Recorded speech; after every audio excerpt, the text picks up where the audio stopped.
हाँ दोस्तों, मैं Sanjeev Bade, author, mentor, NLP sales coach और वर्सेटाइल सेल्स प्रोफेशनल। आज मैं आपके सामने एक इंस्पिरेशनल स्टोरी शेयर करना चाहता हूँ।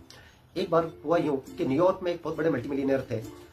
वो सेल्फ मेड बिलियनर थे और उनकी स्टोरी रैग टू रिचेस तक पहुंची थी। एक बार उनको एक पार्टनर मिला और उन्होंने उस पार्टनर के साथ में अपनी जिंदगी की जितनी भी कमाई थी एक प्रोजेक्ट में लगा दी। जब उस प्रोजेक्ट में वो कमाई लगा दी, हुआ यूं कि वो प्रोजेक्ट बहुत ही ड्रास्टिकली फेल हो गया और उस मिलियनर ने अपनी जिंदगी का जो कुछ भी पूंजी उसके पास थी वो सब कुछ लगा चुका था उस प्रोजेक्ट में। तो वो सब कुछ है उसका, मतलब कहने का तात्पर्य यह है कि उस प्रोजेक्ट में उसको ड्रास्टिकली फेलियर मिली। उसके पास अब कुछ नहीं बचा था। वो घर पे आता है और अपनी वाइफ से पूछता है, हमारे पास क्या क्या बचा है? तो उसकी वाइफ सहमते हुए बोलती है कि हमारा सब कुछ खो चुका है। फैक्ट्री थी, जा चुकी है। ज्वेलरी थी, जा चुकी है। जो पैसा हमारे पास था वो भी खत्म हो गया है। अब सिर्फ हमारे पास एक गाड़ी है जो बाहर खड़ी है, इसके अलावा हमारे पास कुछ भी नहीं है। मिलेनियर ने अपनी वाइफ की तरफ देखा और बोला, आप अंदर जाओ और आपको जो सबसे पसंदीदा साड़ी है, जो सबसे अच्छी साड़ी जो आपको लगती है वो पहन के आप आ जाओ। तो लेडी ने अपने हस्बैंड से कहा, आप घबराओ मत, आप थोड़ी धीरज रखो, हम वापस बाउंस बैक करेंगे, कम बैक करेंगे। आप इस तरीके से क्यों बिहेव कर रहे हो? तो उस हस्बैंड ने ये बोला कि नहीं, मेरी बात मानो, आप अंदर जाओ और अपनी जिंदगी की जो सबसे अच्छी साड़ी है वो पहन के वापस आ जाओ।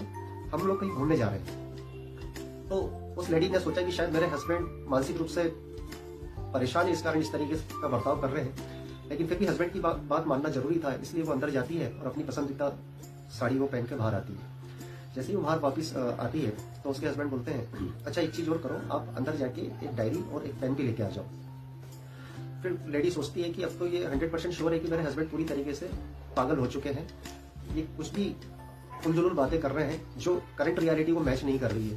फिर भी वो अपने हस्बैंड की बात सुन के वो डायरी और पेन लेके आती है। हस्बैंड अपने वाइफ को अपनी उसी गाड़ी में बिठाता है और उस शहर के सबसे बड़े गोल्ड के ज्वेलरी शॉप में लेके जाता है और अपनी वाइफ से बोलता है कि जाइए, आप इस शोरूम में जितनी भी जो भी सबसे अच्छी अच्छी ज्वेलरी आपको पसंद आती है सबकी एक लिस्ट बना दीजिए।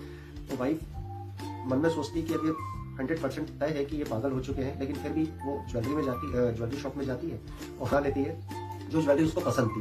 उन ज्वेलरी को चेक करके, महसूस करके उसकी पूरी लिस्ट बना लेती है डायरी में। फिर उसके हस्बैंड उसको एक साड़ी के शोरूम पे लेके जाते हैं। वहां पे उसकी जितनी भी अच्छी अच्छी साड़ियाँ थी वो उसको पसंद करवा के और उसकी लिस्ट बनवा लेते हैं। फिर उसके बाद वो सूट की दुकान पे जाते हैं।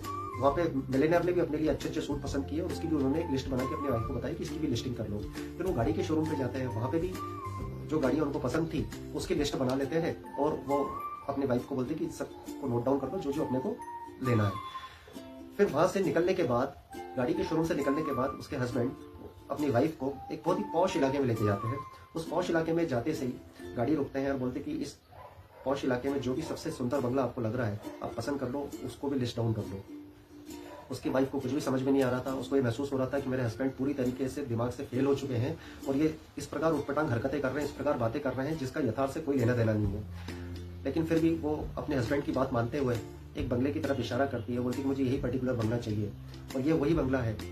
इमोशनली वो बोलती है कि वही बंगले को रेफर करती है, इस बंगले में वो लोग रह रहे थे, वर्तमान में रह रहे थे। फिर वो बोलती है कि मुझे यही बंगला चाहिए जिस बंगले में हम लोग रह रहे थे। फिर उसका हस्बैंड अपनी वाइफ की तरफ देखता है और थोड़ा इमोशनल होकर उसकी आंखों में हल्के से आंसू आते हैं और अपनी वाइफ से बोलता है कि I am really sorry, I am extremely sorry.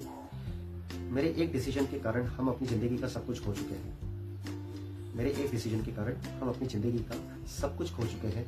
और फिर वो डायरी और पेन अपनी वाइफ के हाथ से लेते हैं और उस डायरी में जो भी लिस्ट डाउन उन्होंने चीजें की थी उसकी तरफ देखते हैं और अपनी वाइफ के सामने बोलते हैं कि ये दुनिया मेरी जिंदगी का हर चीज ले जा सकती है, मेरी गाड़ी ले जा सकती है, मेरा बंगला ले जा सकती है, मेरी फैक्ट्री ले जा सकती है, मेरी ज्वेलरी ले जा सकती है, लेकिन जब तक मेरी जिंदगी में सपने देखने की ताकत है मैं ये चीजें वापस हासिल कर सकता हूँ। तो दोस्तों, इस स्टोरी के माध्यम से मैं आपको ये बताना चाहता हूँ कि इंसान को हमेशा सपने देखते रहना चाहिए, क्योंकि जब तक वो सपने देखता रहेगा उसकी जिंदगी में एक होप हमेशा कायम रहेगी।